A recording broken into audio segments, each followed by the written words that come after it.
Next topic dominating terms. Next topic है हमारा dominating terms.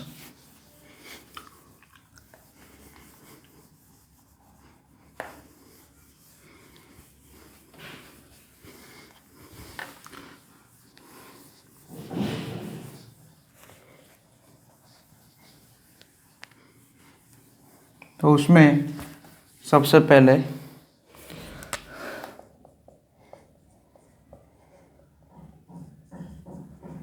Dominating term, dominating मतलब सबसे भारी हो जाए वो, ठीक है। जैसे कि मान लिया अब यहाँ पे दो केस बनेंगे। If x is tending to 0, इसका मतलब क्या है, x is very small, small, ठीक है। x का ये, तो अगर आपके पास कोई पॉलिनोमियल है जिसमें दो टर्म है x और x स्क्वायर है, तो यहाँ पे इन दोनों में ये जो x है वो डोमिनेटिंग हो जाएगा, वो बड़ा होगा। जैसे कि सिंपल सा लॉजिक है, अगर x का वैल्यू देखो 0 के पास में है, x 0 की तरफ जा रहा है, जैसे मान लिया x हाफ है, तो x स्क्वायर तो 1/4 हो जाएगा। तो इन दोनों में से ये डोमिनेटिंग हो गया, x सिंपल है। जिसकी छोटी पावर होगी वो डोमिनेटिंग टर्म हो जाएगा अगर x वेरी स्मॉल है तो, ठीक है। सो हम जो है लिमिट में सॉल्व करने के पर्पज से, है ना, ऐसा ये कोई स्टैंडर्ड अप्रोच नहीं है, लेकिन सॉल्व करने के लिए ये एक मेथड है, लिमिट, है ना, ऐसे एक्सटेंडिंग टू 0 में अगर पॉलिनोमियल बेस्ड क्वेश्चन आ गए, उसमें न्यूमरेटर और डिनोमिनेटर में पॉलिनोमियल्स है बड़ी बड़ी पावर्स के, तो हम फैक्टराइजेशन मेथड तो उसमें कर ही सकते हैं, लेकिन ये डोमिनेटिंग टर्म वाले मेथड भी कर सकते हैं हम, प्रोवाइडेड कि पॉलिनोमियल जो है पूरे एक्सप्रेशन के प्रोडक्ट फॉर्म में होना चाहिए, ठीक है। तो x अगर 0 की तरफ जा रहा है तो जो सबसे छोटा पावर वाला टर्म होगा वो डोमिनेटिंग टर्म होगा। तो यहाँ पे नोट करके लिखा देता हूँ मैं आपको इसका, फिर क्वेश्चन तो बाद में करेंगे हम। सो इफ ये जो बोला उसको हम वर्ड्स में लिख देते हैं, x tending to 0, then for a polynomial मुझे लिमिट निकालनी है ना, for a polynomial the least मतलब स्मॉल डिग्री टर्म जो स्मॉलेस्ट होता है वो will be dominating term,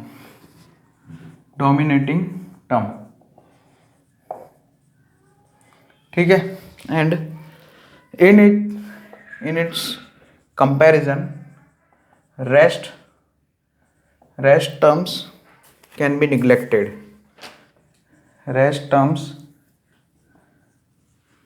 can be neglected, बाकी के रेस्ट टर्म जो है हम निग्लेक्ट कर सकते हैं। तो सबसे छोटी पावर वाला वही टर्म रखेंगे, बाकी सब निग्लेक्ट कर देंगे। इफ पॉलिनोमियल, वही मैंने बोला, polynomial term is present in the product form, if polynomial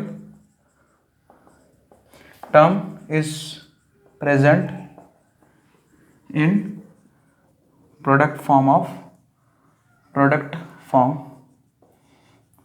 ठीक है, in product form of entire expression, पूरे एक्सप्रेशन के प्रोडक्ट फॉर्म में है तो ही ऐसा लिखेंगे। फॉर एग्जांपल जैसे कि अगर x टेंडिंग टू 0 है, सो 3x square plus 8x cube, कुछ भी लिख सकते हैं, 8x cube plus x to the power 20, इसमें डोमिनेटिंग टर्म ये हो जाएगा dt, जो सबसे छोटी पावर वाला टर्म होगा वो डोमिनेटिंग टर्म हो गया। सो सॉल्व करने के पर्पज से अप्रोक्सीमेटली हम 3x स्क्वायर लिख सकते हैं, x जो है 0 की तरफ जा रहा है तो। उसी तरह से next x tending to 0, 5 plus x to the power 5, तो इसमें सबसे छोटी पावर वाला टर्म ये है 5, है ना, 5 वो कांस्टेंट है ना, यहाँ पे कांस्टेंट मतलब x की पावर 0 होती है, तो जिसका यहाँ पे ये लिखा है लीस्ट डिग्री, वही टर्म डोमिनेटिंग हो जाता है। तो इधर जो है डोमिनेटिंग टर्म क्या है, 5 है, तो 5 के मुकाबले ये दोनों टर्म को हम भगा सकते हैं, निग्लेक्ट कर सकते हैं, ठीक है। तो सॉल्व करने के पर्पज से हम ऐसा लिखेंगे,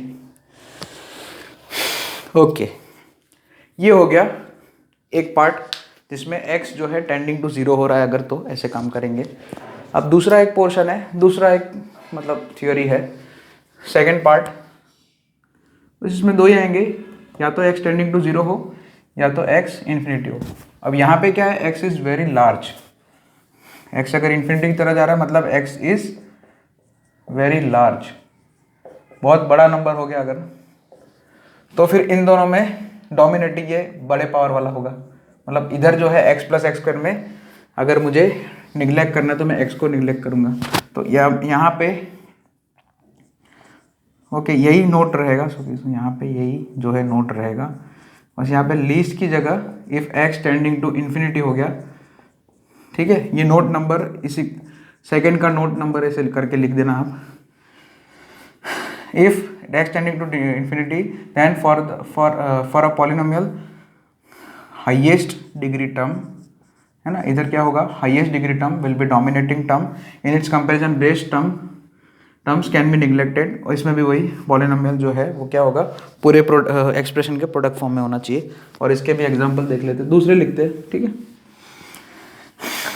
सो यहाँ पे क्वेश्चंस में लिखता हूँ, मतलब एग्जांपल।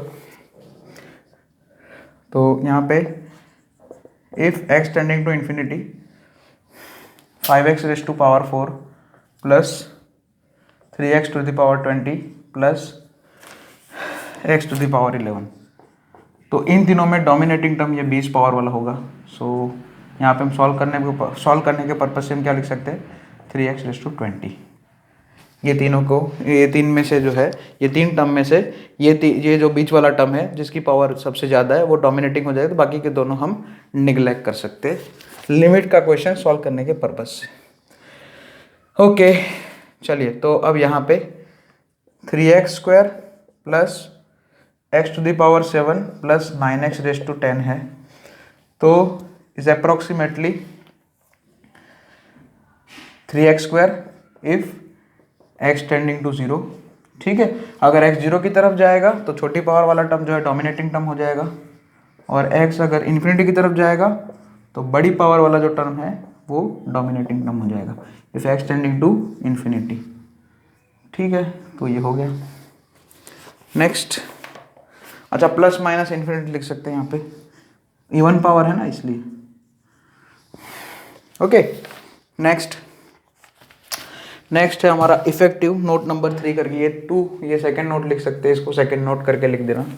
नेक्स्ट नोट नंबर 3 लिखते हैं इसी के अंदर।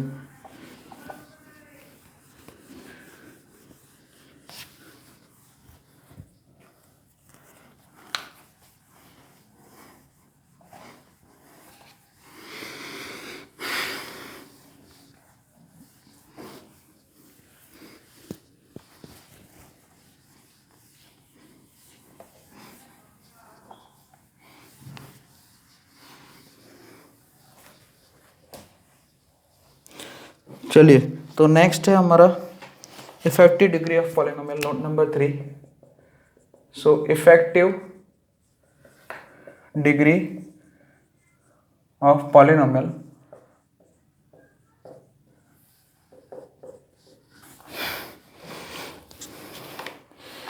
पॉलिनोमियल एक्सप्रेशन, ठीक है, will be the exponent of the dominating term,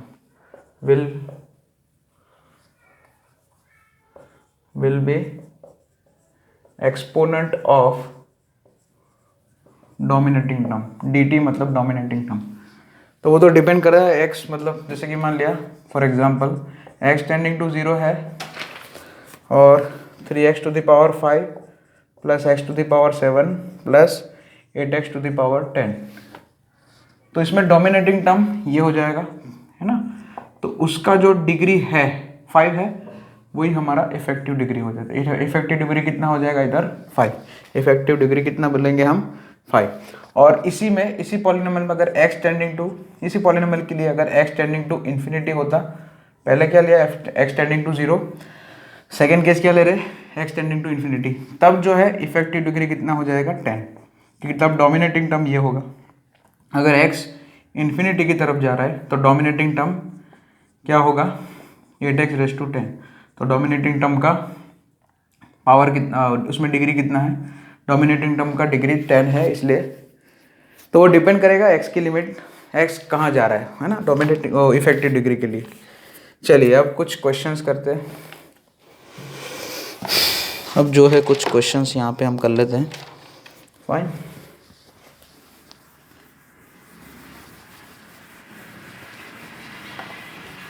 okay, first question, limit example, मतलब limit x tending to zero, zero की तरफ जा रहा है x, 3x² plus 5x³ plus 7x�8 whole divided by x�9 plus x⁻12 plus 7x। ठीक है, numerator और denominator दोनों ही ऐसा बोल सकते हैं कि पूरे एक्सप्रेशन के प्रोडक्ट फॉर्म में, न्यूमरेटर में जो पॉलिनोमियल है और डिनोमिनेटर में जो भी पॉलिनोमियल है, दोनों ही पॉलिनोमियल पूरे एक्सप्रेशन के प्रोडक्ट फॉर्म में ही है, एडिशन में तो नहीं है ना दोनों। डिवीजन मतलब वो तो आप समझ सकते हो। चलो x 0 की तरफ जा रहा है, x जो है हमारा 0 की तरफ जा रहा है, ठीक है। तो न्यूमरेटर में जो सबसे छोटी पावर वाला टर्म होगा वो डोमिनेटिंग टर्म हो गया। तो न्यूमरेटर में ये दोनों टर्म को निगलेक्ट कर दिया, ऊपर लिख दिया खाली 3x², और डिनोमिनेटर में 7x को खाली लिख देंगे। ये दोनों x⁻9 और x⁻12 है ना, 9 पावर और 12, दो ये दोनों टर्म को 12 पावर और 9 पावर दोनों, ये दोनों पावर वाले टर्म जो है हम निगलेक्ट कर देंगे विथ रिस्पेक्ट टू x है। अच्छा, 3/7 वो तो छोड़ो, यहाँ पे एक x कैंसिल हो जाएगा। अब जो हम ये देखो, पहले इनडिटर्मिनेंट फॉर्म था 0/0, उसको हमने डिटर्मिनेंट फॉर्म में कन्वर्ट कर दिया। सो x 0 की तरफ जा रहा है तो ये x 0 की तरफ जाएगा, 3/7 इंटू 0 मतलब 0। लिमिट का वैल्यू 0 आ रहा है, कोई बात नहीं, वैलिड है। नेक्स्ट क्वेश्चन, एग्जाम्पल जो भी बोलो, limit x tending to infinity 8x³ plus 7x² whole divided by 9x, infinity की लिमिट है 9x plus 12x² plus 13x³। अच्छा, जब इन्फिनिटी की लिमिट आए तब बड़ी पावर वाला, जो पावर जिसकी बड़ी होती है वो डोमिनेटिंग टर्म बनता है। तो यहाँ पे ये डोमिनेटिंग टर्म बनेगा और डिनोमिनेटर में ये वाला टर्म डोमिनेटिंग टर्म बनेगा। सो यहाँ पे ये स्टेप कैसे कर सकता हूँ, ऊपर जो है मैं 8x³ लिख सकता हूँ, न्यूमरेटर में ये टर्म को निगलेक्ट कर दिया, 7x² को निगलेक्ट कर दिया क्योंकि इन्फिनिटी की लिमिट है, और डिनोमिनेटर में ये 9x और 12x² दोनों को निगलेक्ट कर दिया। तो डिनोमिनेटर में क्या बचा, 13x³, x³ गेट कैंसल, बस। तो ये कांस्टेंट है, कांस्टेंट का तो आ गया answer 8/13।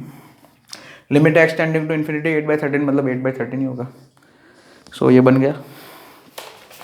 Okay, next note, if effective degree term is getting cancelled then do not use approximation in the sum form. यहाँ पे देखो, अगर दोनों ही टर्म की इफेक्टिव डिग्री कैंसिल हो जा रही है, यानी कि यहाँ पे पहले नोट लिखा देता हूँ, if note number 4, if ED यानी कि effective degree term is getting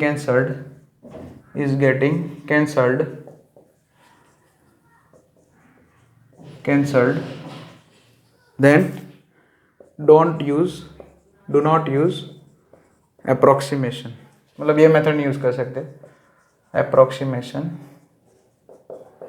in some form.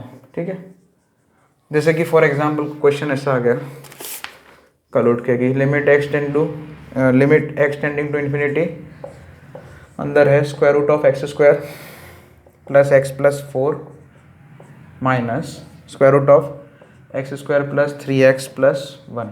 ठीक है, और यहाँ पे लिमिट इन्फिनिटी की है, इन्फिनिटी की लिमिट है।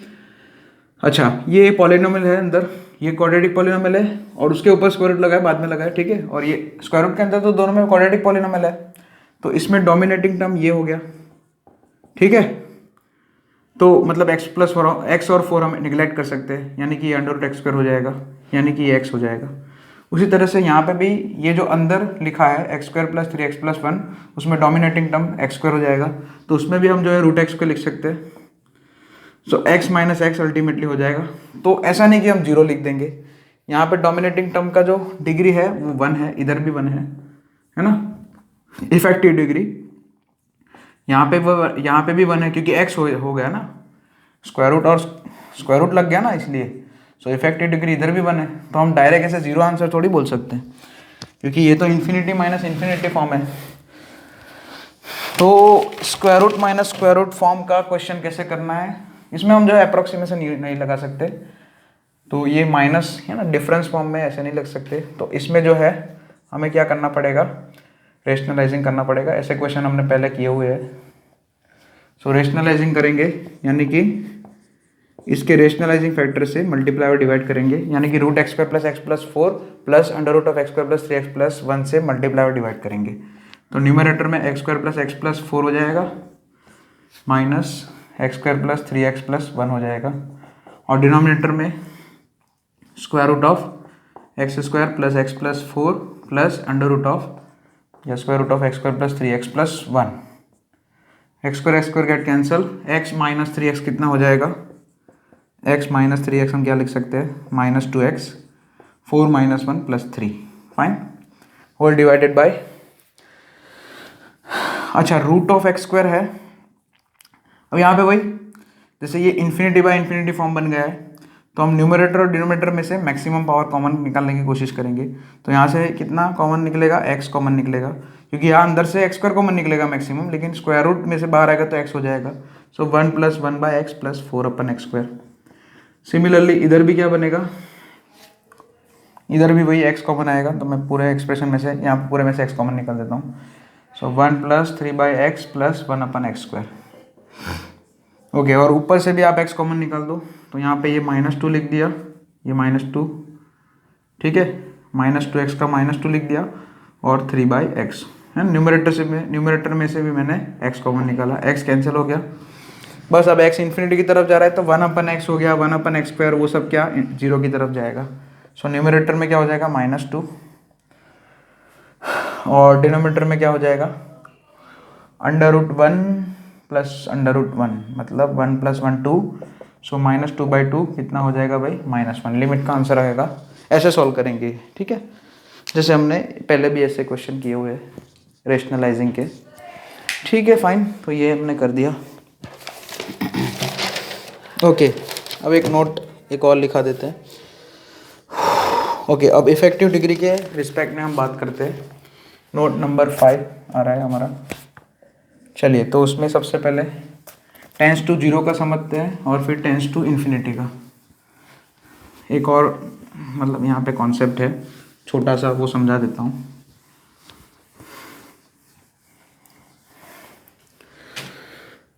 ओके, ए पार्ट है, बस इसमें 2 पार्ट है नोट 5 में। अगर x टेंडिंग टू 0 है, then with respect to effective degree,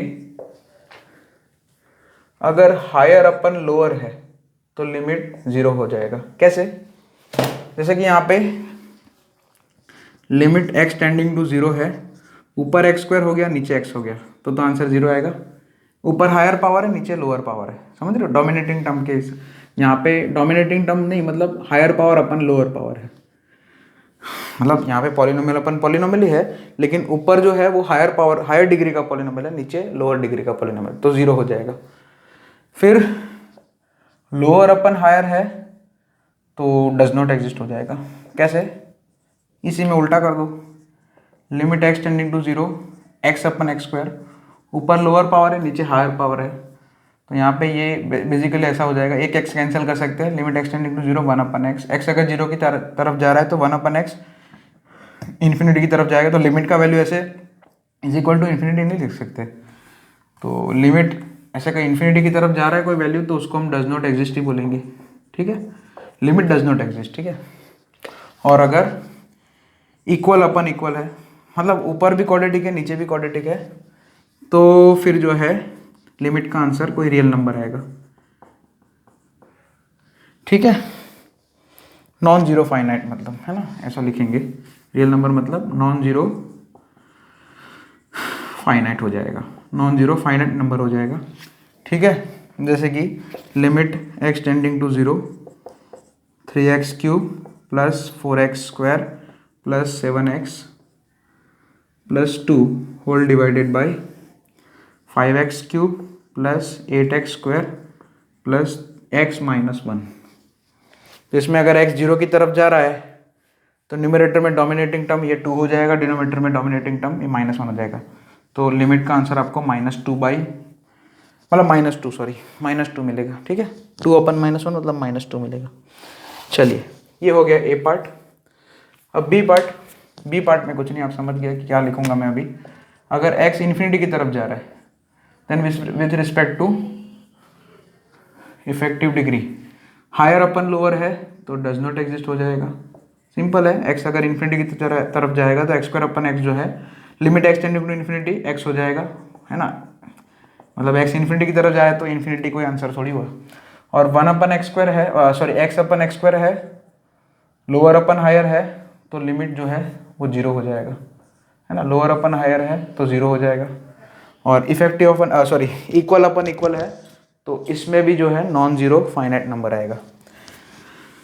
जैसे कि इसका इक्वेशन करते हैं इक्वल का, limit x tending to infinite, एक दो करते 3x + x⁸ plus 5x⁹ whole divided by x + 4x² plus 3x plus 7x⁹। ऊपर भी 9 डिग्री का पॉलिनोमियल है, नीचे भी 9 डिग्री इक्वल डिग्री के पॉलिनोमियल से इफेक्टिव डिग्री दोनों की सेम हो रही है यहाँ पे, है ना। ये पॉलिनोमियल मतलब यहाँ पे इफेक्टिव डिग्री की बात चल रही है ना, with respect to effective degree. ऐसा नहीं कि यहाँ पे हायर पावर नीचे लोअर पावर, ऐसा कुछ नहीं। मतलब यहाँ पे इफेक्टिव डिग्री की बात चल रही है। तो यहाँ पे वही हायर पावर अपन लोअर पावर, मतलब यहाँ पे लिमिट देखनी पड़ेगी कि लिमिट किसकी तरफ जा रही है। 0 की तरफ जा रही है तो कुछ, है ना, पहले एनालिसिस कराया। इन्फिनिटी की तरफ जा रही है तो एनालिसिस ये होगा। अच्छा, x इन्फिनिटी की तरफ जा रहा है तो न्यूमरेटर में डोमिनेटिंग टर्म ये हो जाएगा और डिनोमिनेटर में डोमिनेटिंग टर्म ये हो जाएगा, यानी कि लिमिट का आंसर आएगा 5/7। क्योंकि डोमिनेटिंग टर्म के मुकाबले बाकी के 2 टर्म जो है निगलेक्ट हो जाएंगे, तो ऊपर 5x⁹ बचेगा और डिनोमिनेटर में ये 3 टर्म को हम निगलेक्ट कर देंगे। ठीक है, चलिए, तो 5/7 आंसर आएगा इसका।